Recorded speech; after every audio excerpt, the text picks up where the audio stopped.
Hello बच्चों, maths ये 10th class के मैथ्स में मेनली क्वेश्चन होता है इक्वेशन सॉल्विंग का। यहाँ पे हमें फाइंड करनी होती है एक्स और वाई की वैल्यू, और यहाँ ले रहे हैं सब्स्टिट्यूशन मेथड जो ज़्यादातर बच्चों की डिमांड है। क्लास 10th वालों के लिए है ये स्पेशल है। सब्स्टिट्यूशन मेथड में क्या होता है बच्चों, जो दो इक्वेशन हमें दी होती है पहले हम इसे डिनोट कर लेते हैं इक्वेशन 1 और 2 के रूप में।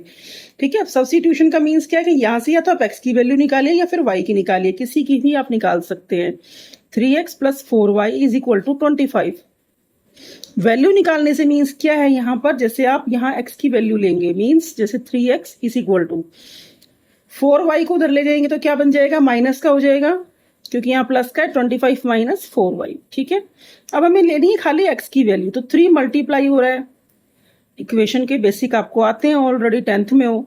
25 - 4y अपॉन 3 हो गया। ठीक है, अब यहाँ से हमारे पास ये x की वैल्यू आ गई है। ठीक है, सब्स्टिट्यूशन मेथड में यही होता है बच्चों की जो पहले हम किसी भी एक वेरिएबल की वैल्यू को निकाल के सेकंड इक्वेशन में पुट कर देते हैं। ठीक है, अब हम यहाँ पे इसको सेकंड इक्वेशन में पुट कर देंगे।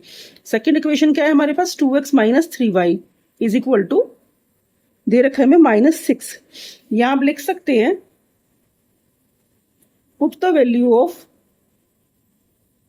प्रॉपर वे में x इन सेकंड इक्वेशन। ठीक है, 2 इंटू क्या ये हमारे पास वैल्यू वो रख देंगे 25 - 4y upon 3 -3y is equal to 6।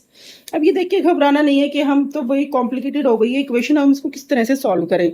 यहाँ 2 से इसको मल्टीप्लाई कर देंगे और 3 का हम यहाँ पे एलसीएम ले लेंगे। मीन्स 3 से -3 से भी और -6 दोनों से मल्टीप्लाई हो जाएगा। ठीक है, 25 को 2 से करेंगे तो क्या बन जाएगा 50, -2 को 4 से करेंगे 2 4 जा 8y अपॉन 3। ठीक है, अभी मैं इसके एक स्टेप ऐसे ही कर रही हूं। अब हम इसका एलसीएम ले लेंगे। ठीक है, 3 एलसीएम हो गया। यहाँ पे फर्स्ट टर्म सेम रहेगी हमारी क्योंकि 3 इसके नीचे बेस है, और यहाँ भी हमारा एलसीएम 3 आया है। -1 3 तो ये 3 से मल्टीप्लाई, ऐसे ही -6 भी हमारा 3 से मल्टीप्लाई, तो बन जाएगा 3 3 जा 9 9y इज इक्वल टू 3 6 जा 18।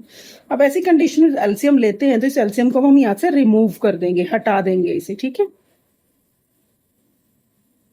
तो देखो 50 माइनस का 8 है, माइनस का 9 है। इंटीजर आपने सीखे हुए, माइनस माइनस मिलके हो जाता है प्लस, सिंबल किसका रहेगा माइनस का। 9 + 8 17 y इज इक्वल टू -18 आ। जब ये जो हमने देखा ना ऊपर की हमारी जो इक्वेशन कॉम्प्लिकेटेड हो गई थी, नीचे जाते जाते ये बहुत इजी बन गई है। इजी लग रही होगी। 17y is equal to -18। अब 50 यहाँ प्लस का है तो इधर जाकर किसका हो जाएगा, माइनस का।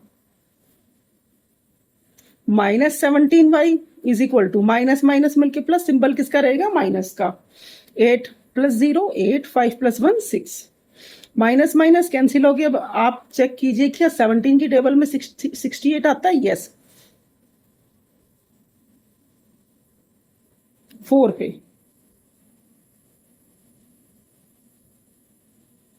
तो यहां से हमारी y की वैल्यू आ गई 4। ठीक है, y की वैल्यू ऑलरेडी हमने फाइंड कर ली है।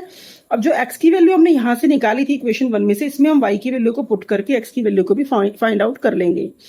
25 - 4 इंटू y की वैल्यू क्या आई है 4 अपॉन 3। 25 - 4 4 जा 16 अपॉन 3। लेस करोगे 25 में से 16 तो क्या आ जाएगा 9 9 अपॉन 3 3 3 जा 9। यानी देखोगे आप x की वैल्यू आ गई 3 और y की वैल्यू यहाँ पे हमारे पास आ गई बच्चों 4। ये हो गया आपका final answer by substitution method, most demanding. अब आप किसी भी एक इक्वेशन में पुट करके x और y की वैल्यू को देखेंगे तो आपको सॉल्यूशन कंप्लीट सही मिलेगा। मींस आपका आंसर करेक्ट है। जैसे 3 3 3 जा 9 9 + 4 इंटू 4 4 4 जा 16 16 + 9 is 25। yes, it satisfy our equation. Thank you all of you.